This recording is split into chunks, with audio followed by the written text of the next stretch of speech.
ഇതിലേതാണ് പോത്ത്? ഇതാണ് ഇതാണ് ചോദ്യം.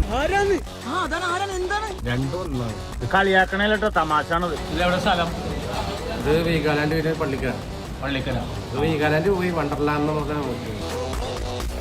ജാക്സം വന്നു, ഷിബു വന്നു. അത് പറഞ്ഞു മടുത്തില്ലേ കോപ്പേ? എപ്പോ നോക്കിയാലും ഇതാണ് പറഞ്ഞോണ്ടിരിക്കുന്നത്. പ്രിയപ്പെട്ടവരെ, ഇത് വളരെ നല്ലൊരു ഇതാണ്. വേറെ എന്താ പറയാൻ പോകുന്നത്? എന്തെങ്കിലും പറയണോ?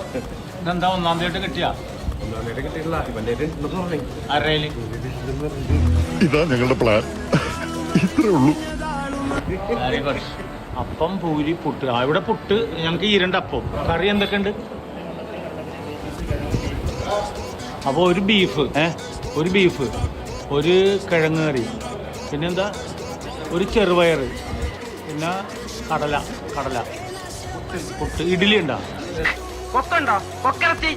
അപ്പോൾ കൊടുക്കത്തെ ടേസ്റ്റ്.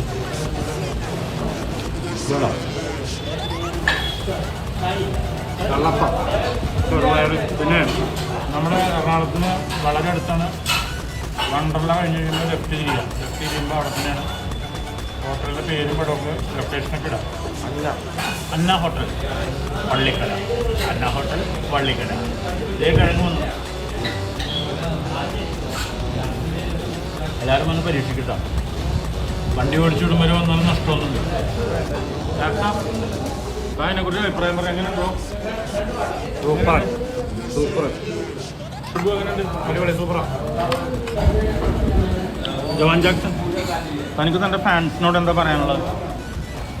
ഞാൻ ഇലക്ഷൻ നിൽക്കുകയാണെങ്കിൽ ഇലക്ഷൻ നിൽക്കണ്ട, അത് വേണ്ട. എനിക്ക് ജവാൻ മേടിച്ച് തന്ന് എൻ്റെ ഫാൻസുകൾ എന്നെ രക്ഷിക്കണം. ഞങ്ങളുടെ ഫുഡ് കഴിക്കും. കടലക്കറി, അടിപൊളി ബ്രേക്ക്ഫാസ്റ്റ് കേട്ടോ, ഒന്നും പറയാനില്ല. വെറൈറ്റി. ചേട്ടൻ്റെ പേരെന്താ? ബിജു. ഹോട്ടൽ എത്ര വർഷമായി? ഞാനിത് തുടങ്ങിയിട്ട് ഇപ്പോൾ 7 വർഷമായി. ഞാനൊരു 5 കൊല്ലം മുമ്പ് ഇവിടെ നിന്ന് ഊണ് കഴിച്ചു. അന്ന് പാവക്കയും മാങ്ങയും കൂടി തേങ്ങ അരച്ചൊരു കറി കിട്ടി. ആ ടേസ്റ്റ് ഇപ്പോഴും എൻ്റെ നാട്ടിൽ. അതുകൊണ്ടാണ് എനിക്ക് ഇവിടെ വന്നത്. ഇത് ഞാൻ നാളെ അടച്ചു അടക്കണേ. എനിക്ക് 2 ഹോട്ടലുകളാണ് കേട്ടോ. ഒരെണ്ണം എറണാകുളത്ത്, ഒരെണ്ണം ആലുവയിൽ. മച്ചിലി റെസ്റ്റോറൻറ്റ്. അതെ. നാളെ മുതൽ ഇപ്പോൾ ബീഫ് എത്ര കിലോ മേടിക്കുന്നുണ്ട്? അപ്പോൾ അടുത്ത ആഴ്ച മുതൽ 30 കിലോ ആയിക്കോട്ടോ. ഗോകുലത്തിലൊരു ചിട്ടിയേര് എന്നിട്ട് കംപ്ലീറ്റ് റോക്കറ്റ് അടുപ്പാക്ക്. ഡെയിലി ഒരു 10,000 രൂപ വെച്ച് മാറ്റി വെക്കാൻ പറ്റും. കൃപ പറഞ്ഞല്ലോ. അടിപൊളി കേട്ടോ, നല്ല ഫുഡും കാര്യങ്ങളും. Thank you.